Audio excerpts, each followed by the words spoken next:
E a Gabriela Relva Gonçalves Aguiar Pombo.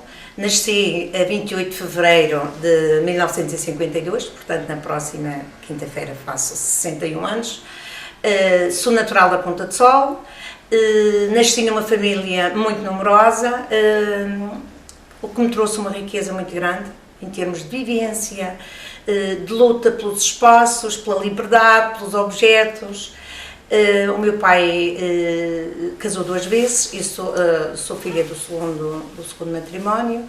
Quando o meu pai casou com a minha mãe, tinha 4 filhos do primeiro casamento, e do casamento com a minha mãe fui 13 filhos.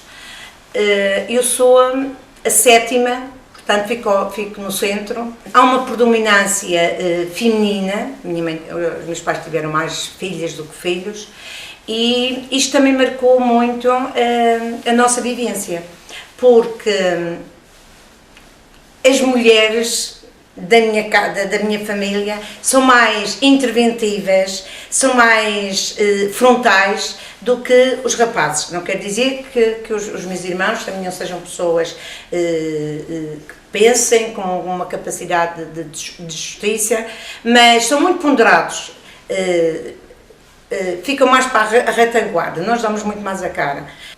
Eu tive esta poliomielite aos 2 anos e meio, que me acabou por limitar, nomeadamente a questão de frequentar uma escola, porque ao pé da casa dos meus pais só existia uma escola masculina, e eu estou a falar de um período em que havia escola feminina, escola masculina. E a minha mãe matriculou-me numa escola que era de freiras, que fica no Solar dos Esmeraldas. E naquele primeiro dia de aulas toda a gente ia de bata branca para a escola, porque era obrigatório, mas eu não levei a minha bata branca, eu ia sem bata. E recordo muito bem, como se fosse hoje, a freira a receber as alunas novas, com 6, 7 anos, eu tinha 7 anos, a receber as freiras, a receber as alunas, e ia dando um repousado a cada uma das alunas. As alunas iam entrando para a sala e eu fiquei para o fim. A freira questionou-me porque é que eu não levava bata. E eu não levava bata, não podia entrar na escola, e vim para casa a chorar. Entretanto, as minhas irmãs, tinha lá 2 irmãs mais velhas que ficaram, porque elas já andavam nas classes superiores, e eu voltei para casa a chorar, com muitas dificuldades, porque eu na altura não usava esta bota ortopédica, eu tinha que me inclinar ao joelho para levantar a perna para poder andar, porque eu não tinha força, né? A perna direita não tinha força, e quando cheguei a casa recusei-me, comecei já a contestar e que não voltava à escola, e não voltei.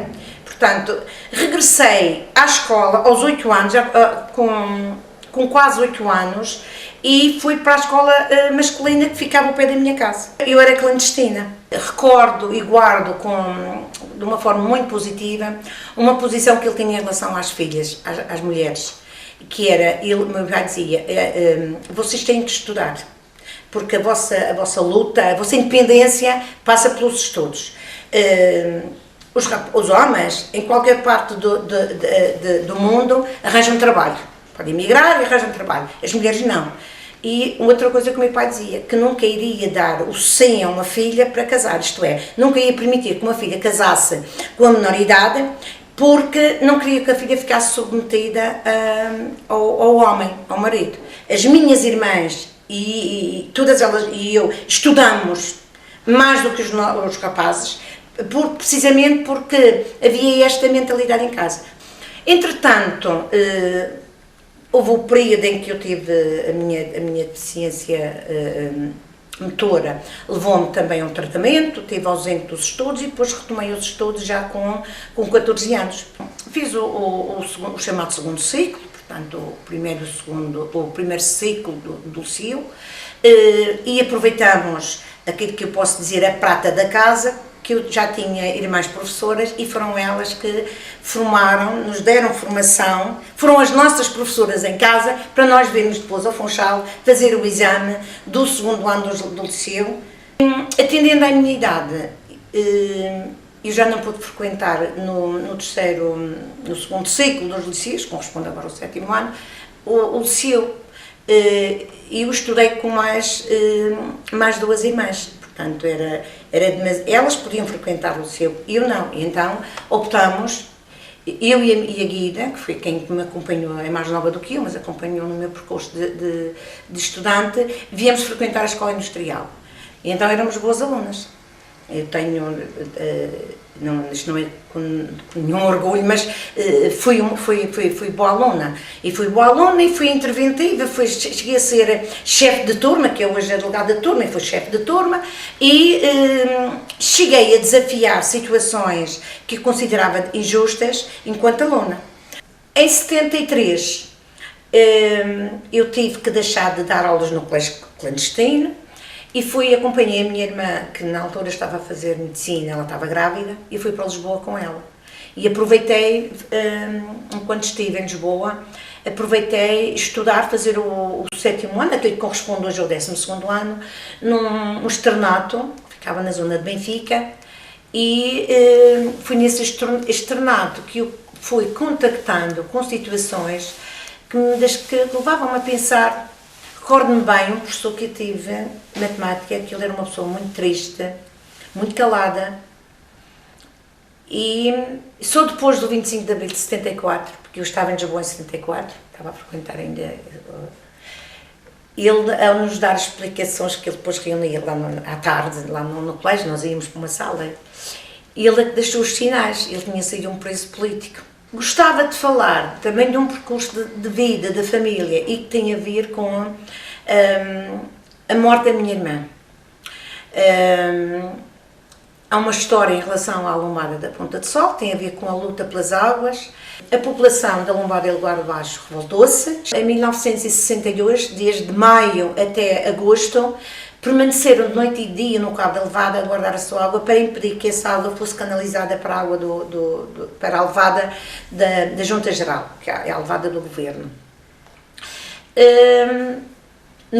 Durante estes 3 meses houve violência, houve feridos, houve pessoas presas, ameaçadas, mas também houve coisas muito boas. Uma grande solidariedade entre as pessoas, e então eram as mulheres que iam para o local onde a água era canalizada para a levada e ficavam ali, punham os pés dentro da poça d'água se fosse necessário, punham as crianças ao colo para impedir, sempre naquele sentido que a mulher não ia ser maltratada, que a polícia não ia fazer mal à mulher. Mas naquele dia não foi isso que aconteceu.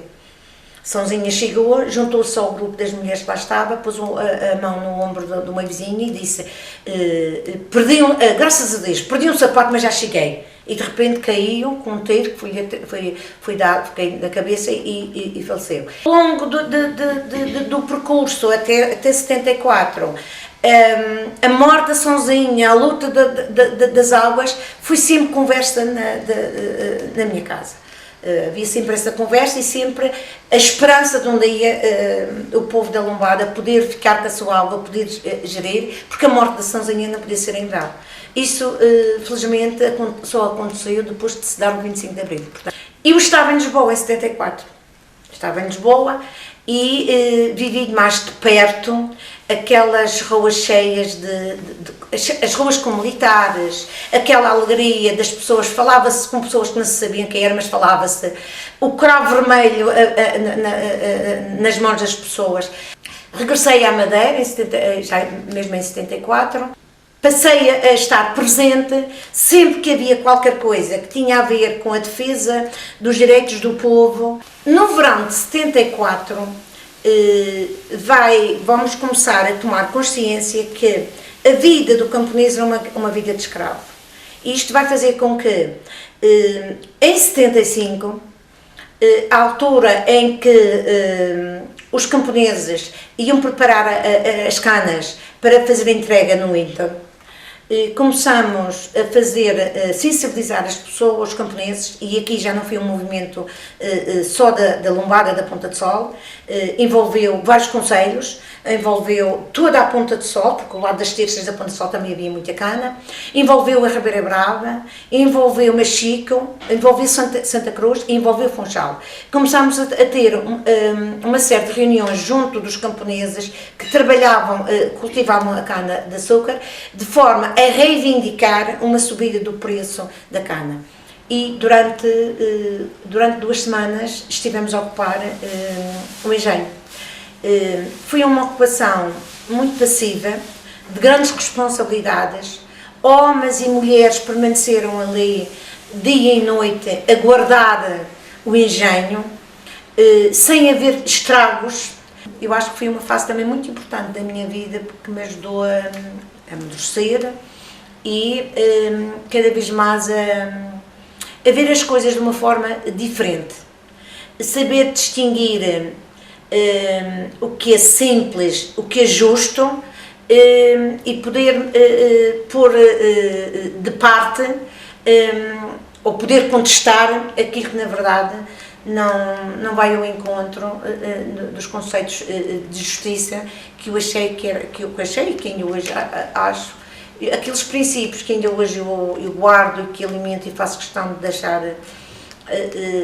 deixar vivos, tem muito a ver com esta vivência que eu fui tendo ao longo destes 36 anos. Comecei por ser professora do preparatório, professora de português e de História e Geografia de Portugal. Passei por uma experiência no 3º ciclo.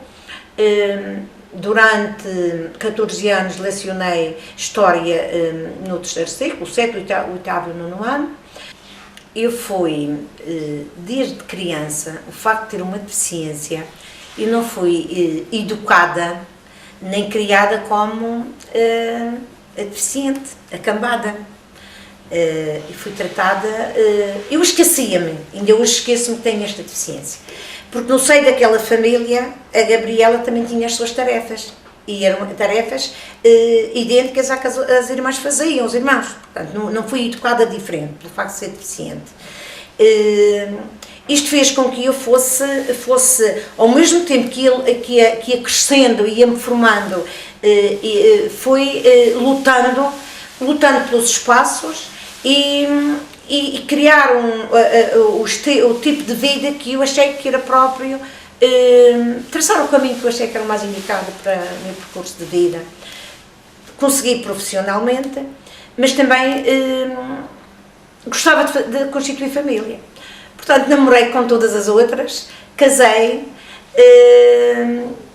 já tinha acabado o curso quando casei e como todas as mulheres, também achei que os meus dotes, os meus valores deveriam ser transmitidos. Tive 2 filhos, são saudáveis, cresceram saudáveis também num ambiente saudável.